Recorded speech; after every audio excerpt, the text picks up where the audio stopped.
Necker cube.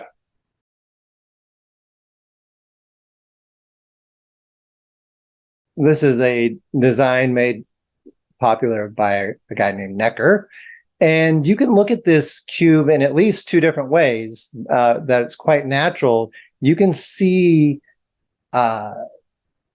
this square that is to the left of the image, on the left-hand side of the image. You can see that as the front face of a three-dimensional cube.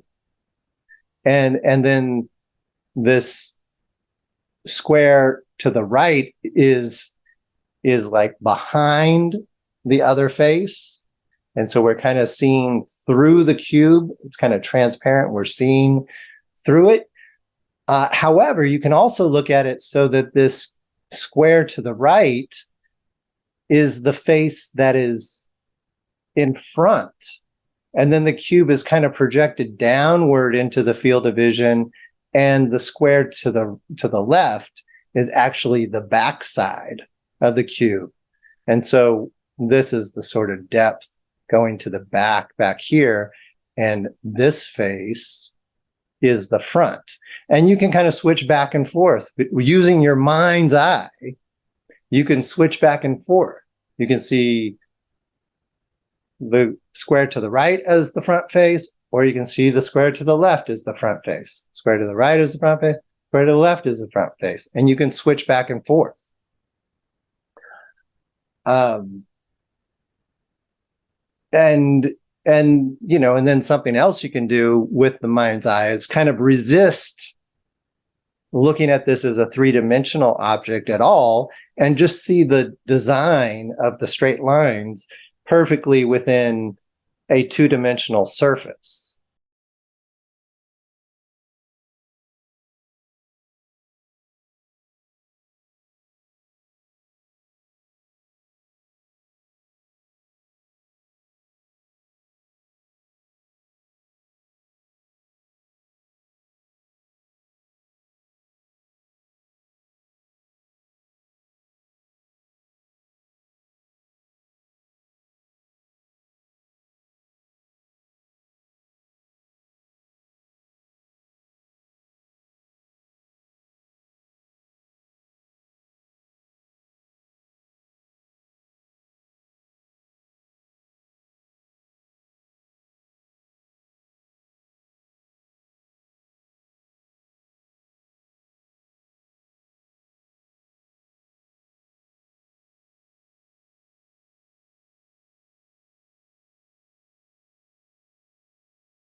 Necker cube.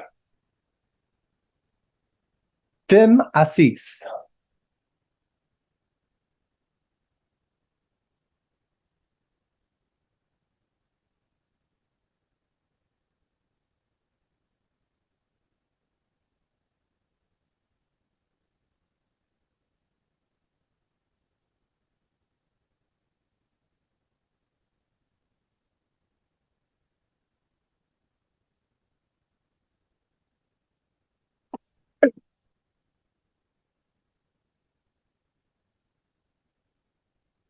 Logic 0, example 23.3, recognizing modus ponens in a more complex form.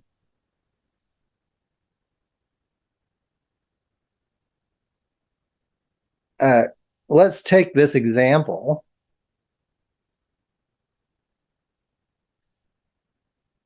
And with our mind's eye, let's bracket the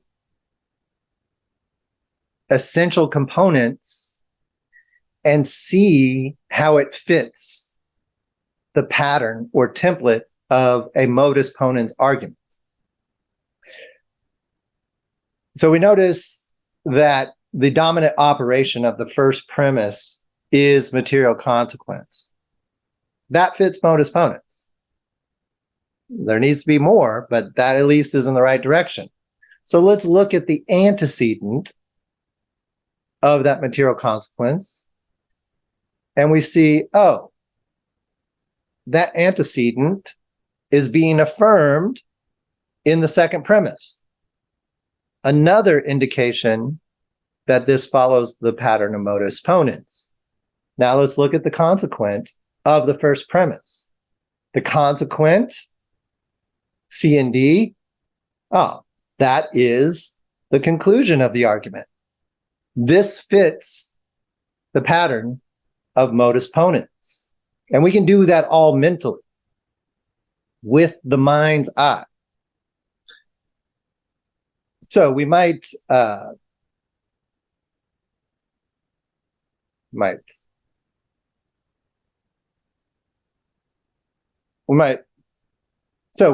paste this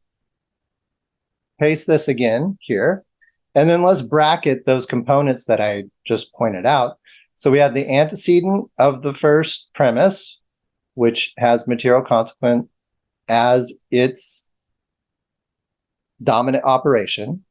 And then let's bracket the consequent of that premise. Let's bracket the second premise, and we see that it matches the antecedent of the first premise. And let's bracket the conclusion, noticing that it matches the consequent of the first premise. And then let's say, let me follow the example as it is in the text. Let's call this P. And actually, let's do this. So let's copy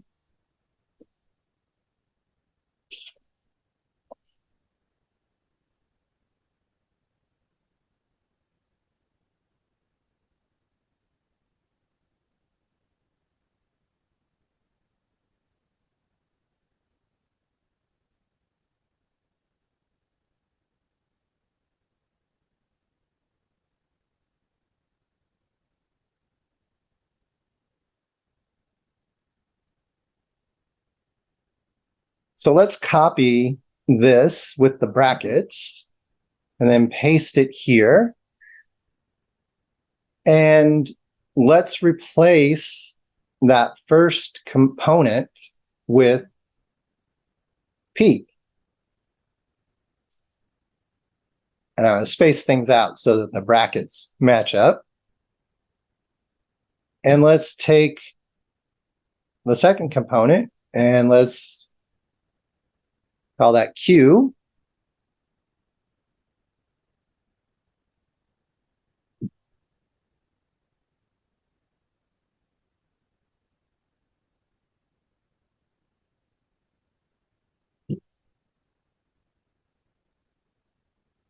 Let's take this second form here with the brackets and let's paste that down here. And then let's replace this first component with P. And I'm gonna line up the brackets here. And let's replace the second component with Q. And then here is P again.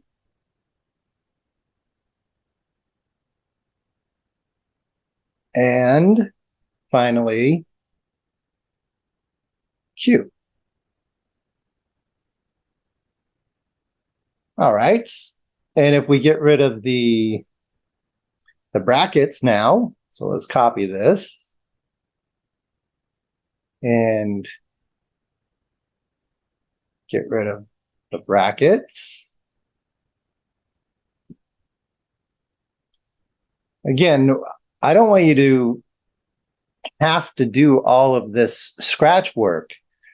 I want you to be able to do this mentally with your mind's eye, so that you can just see that this is modus ponens.